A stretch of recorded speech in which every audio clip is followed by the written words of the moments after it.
Hey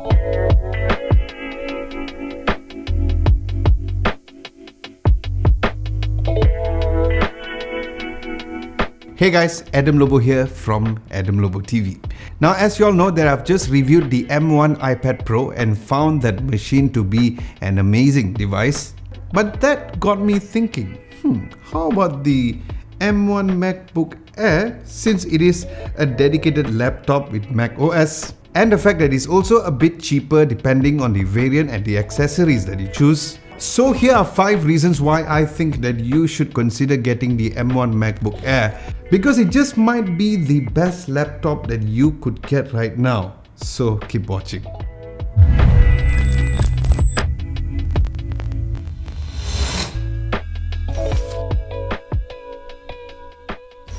Now, back in 2018, Apple redesigned the MacBook Air to make it look more modern, to make it more similar to the Pro line of laptops, and they have not changed much of the design since then. Which honestly is not a bad thing, because why fix something that is not broken, right?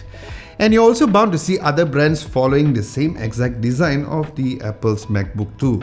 Now, the laptop is made of a full metal unibody design, and as with many other MacBooks, it is super sturdy and rigid. This is honestly one thing that I absolutely love about Apple laptops, as they have always paid a very close attention to the design, and there was never any flex or bend issues that you might find with some other laptops. Now, the laptop is extremely lightweight, as it weighs just over 1.2 kilograms, which really does make it easy to carry around. But well, I'm not going anywhere right now, right? But if you were to head out and need to bring your laptop along, this would be the perfect laptop that you would honestly not even feel that it is in your bag. Now, this M1 MacBook Air has only 2 ports, which can be a problem for some, especially if you're plugging in a monitor or even a wired keyboard, so keep that in mind. But for me, since I own the 2017 MacBook Pro, I can use any of those dongles which I have purchased previously. And USB-C dongles and even USB-C hubs are getting pretty affordable these days, where I'll leave links down below for you guys to check it out. Aside from that, although some may not think that the speaker is part of the design element, since you'll find the speaker grills on the side, I found that although the speaker grills look small, I was pleasantly surprised on how loud and good the overall sound was. Now, there's no touch bar on the laptop, but that is not really a reason for you not to buy this laptop, as the touch bar is not really something that you would miss. Because for me, as a user of the 2017 MacBook Pro, it was nice that it was there, but it's not something that I can't really live without. So yes, with every Apple device, they have done a really good job with this premium build and design, and that would be one of the main reasons to really consider getting this laptop. So keyboard is technically still a design aspect, but I felt that it deserved its own category, because in 2015, Apple introduced the butterfly keyboard design in the MacBook, where the keys then felt mushy and there were not much travel distance between the keys, and many were complaining that some keys apparently did not even work. Now, with the new MacBooks, Apple have redesigned the keyboard and introduced the Magic Keyboard, which is what we have on the MacBook Air. So this new Magic Keyboard is just a way of saying that Apple has gone back to the traditional scissor switches. And testing this out besides my daily laptop, the 2017 MacBook Pro, I have to say that this Magic Keyboard felt way better, where the overall feeling when typing was good and the keys did not feel too mushy as mentioned earlier compared to the previous generation. And yes, there's even better much travel distance with the new Magic Keyboard as well. So honestly guys, this keyboard is a really big upgrade that I felt it was very underrated as well. Now, the MacBook Air has always been the thin and light device, which has surely been in the past, which has also resulted in some not so good battery life. Now, the old MacBook Air with the Intel chips were not really lasting longer on a single charge, with many saying that the most that they have got is about 5 hours on a charge. But with the M1 chipset, it is totally a different story. Now, the laptop has a 49.9 watt-hour battery, which is not relatively big, but this is where the software and the hardware plays a big role. Now, this is because the Mac OS Big Sur and the M1 chipset works very well together, which is no surprise as they are both built from ground up by Apple. And all in all, it delivers some really good battery life for the phone. Hello. Hello. How are you? Thanks for calling. And overall, it did deliver a really good battery for a device which is this thin and light. Now, the battery on the device is rated up to 15 hours and has 40% increase over the Intel models, which is honestly pretty impressive. So yes, for my personal usage, I can definitely say that this chipset gave me an extreme efficiency when it comes to the battery life. So yes, that is surely a huge plus. So yes, overall, if you need a laptop that can last you all day, you cannot go wrong with this.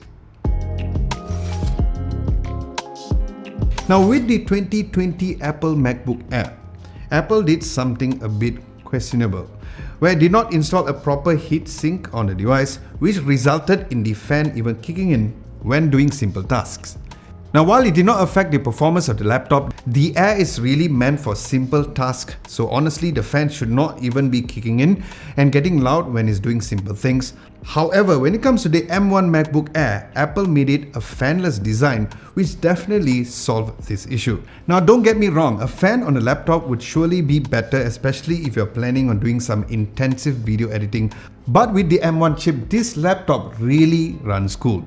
So yes, when doing simple tasks like writing up documents or watching videos, the laptop does not feel warm to the touch at all. Even when increasing the intensity with a bit of photo editing and also video editing, 6K ProRes files on the laptop does get a slightly warm to the touch feel, but that is during a very long usage, but not really hot like how some other laptops could really be. So if you want a laptop for intensive editing like I usually do, you can still kind of use the MacBook Air. But if you really want to go even more intensive work to continuously edit videos on the go, I would recommend the MacBook Pro instead. But again, there were no issues when it comes to the MacBook M1 chipset, as it really edits the video smoothly. So yes, for those of you who were skeptical of not having a fan in the laptop, where I was also a bit worried, I have to say that you have no worries at all. And finally, I could totally get used to the silence.